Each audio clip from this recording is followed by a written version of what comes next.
Hi, Sid Dobrin here with Inventive Fishing, and I've been thinking more about closures and the concepts of marine protected areas, or MPAs. We're seeing more and more marine areas proposed as MPAs that would designate those areas as no-take zones. There's discussion of setting no-take zones in New England to establish national marine monuments, and here in Florida there are many proposed MPAs.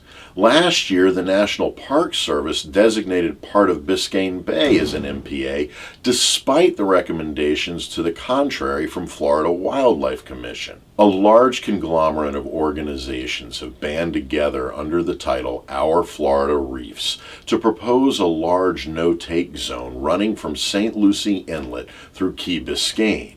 Another proposal wants to make the entire area a natural marine sanctuary, also designating the area as a no-take zone.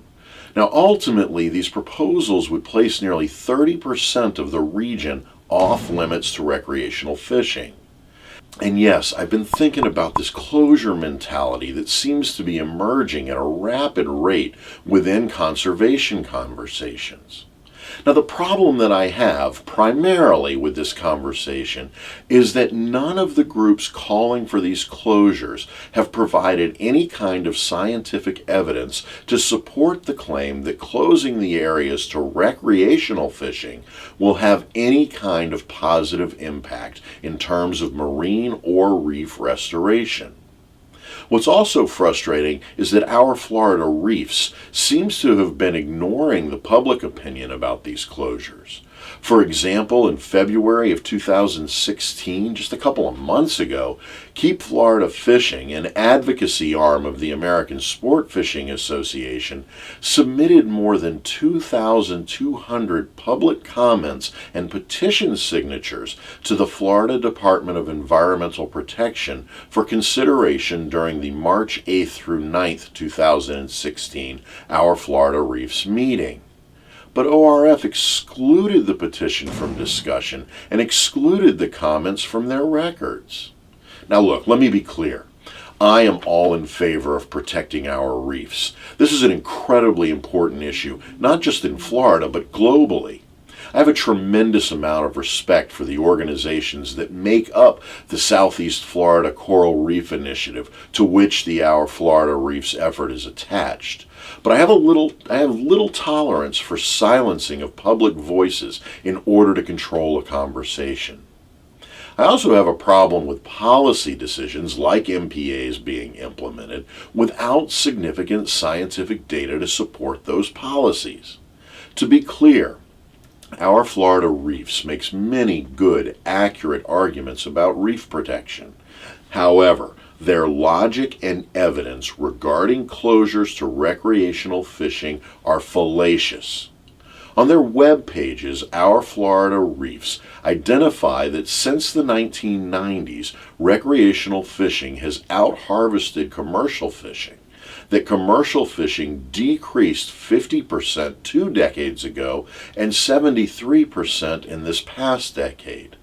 But what OFR does not identify is that this drop-off can be tied directly to the efforts of recreational anglers who voted to implement the SOS net ban to eliminate overfishing by way of commercial fishing in Florida waters, essentially eliminating the amount of commercial fishing that can occur in our waters. Keep in mind that this effort resulted in the largest referendum vote in Florida history, exemplifying the remarkable commitment Florida anglers and voters have to fisheries and marine conservation. Florida anglers time and time again make clear their desire to protect Florida's reefs, waters, and fisheries. So, of course, recreational fishing now outpaces commercial fishing. We voted commercial fishing out. OFR also indicates that research shows that overfishing affects reef populations. Of course, that is the case, but the research that OFR cites examines data sets from 1990 to 2008.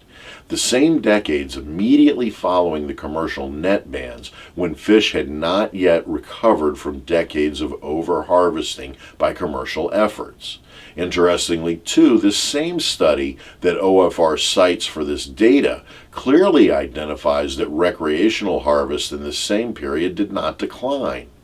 The study, conducted by Gerald S. Alt and Eric C. Franklin of the University of Miami Rosenthal School of Marine and Atmospheric Science in 2011, was commissioned specifically for the Southeast Florida Coral Reef Initiative, and it does not specifically indicate that recreational fishing is the cause of historical overharvesting.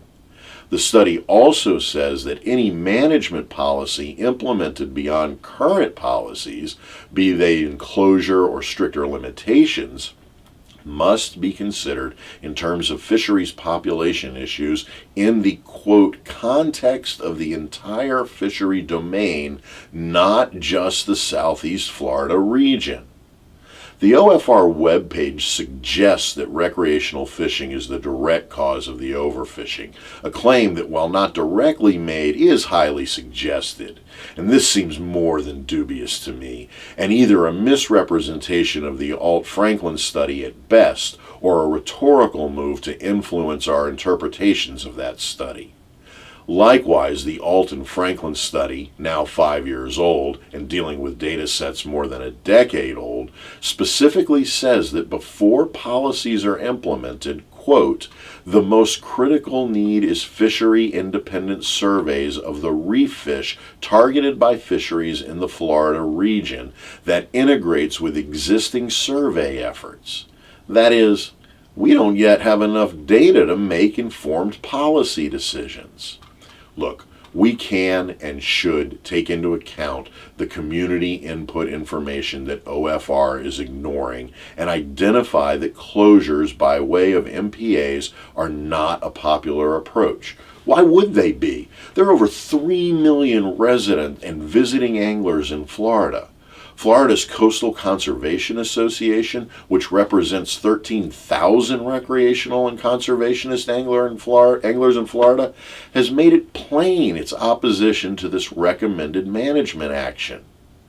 Florida claims to be the recreational fishing capital of the world, with South Florida standing at the dais of that capital. Shut down 30% of that region, and it'll increase pressure on surrounding waters. Shut down 30% and put a stranglehold on the 80,000 fishing-related jobs and the $8.6 billion in economic activity that recreational anglers generate? Look, there is not a right-minded angler in Florida that is not in favor of protecting our reefs or supporting clean water efforts or curbing the detrimental effects of overharvesting. But area closures to recreational fishing are not the answer. Yes, perhaps other restrictions like tighter harvest limits, shorter seasons, and so on may be necessary, but there is no evidence to suggest that closures will encourage reclamation and restoration. In fact, in a recent article by W.J. Fletcher et al. In the Ecological Society of America journal called, rather tellingly, Large-Scale Expansion of No-Take Closure Within the Great Barrier Reef Has Not Enhanced Fishery Production, provides data to contradict closure mentality assumptions. Closure mentality and organizations like OFR are counting on us believing a claim that might seem right-minded, but that in fact is not supported by the research. So until we have solid scientific data to support such closures, any closure will be implemented despite public opinion and despite significant scientific research to support such closures.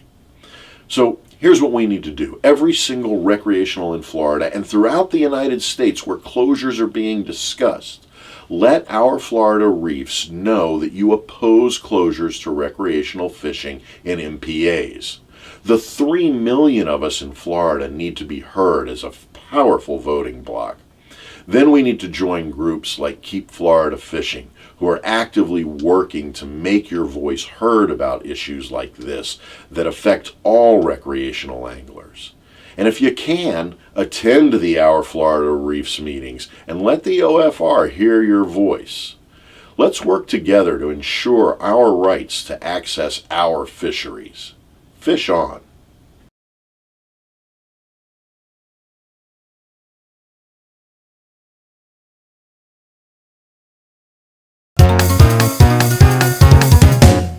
Can't.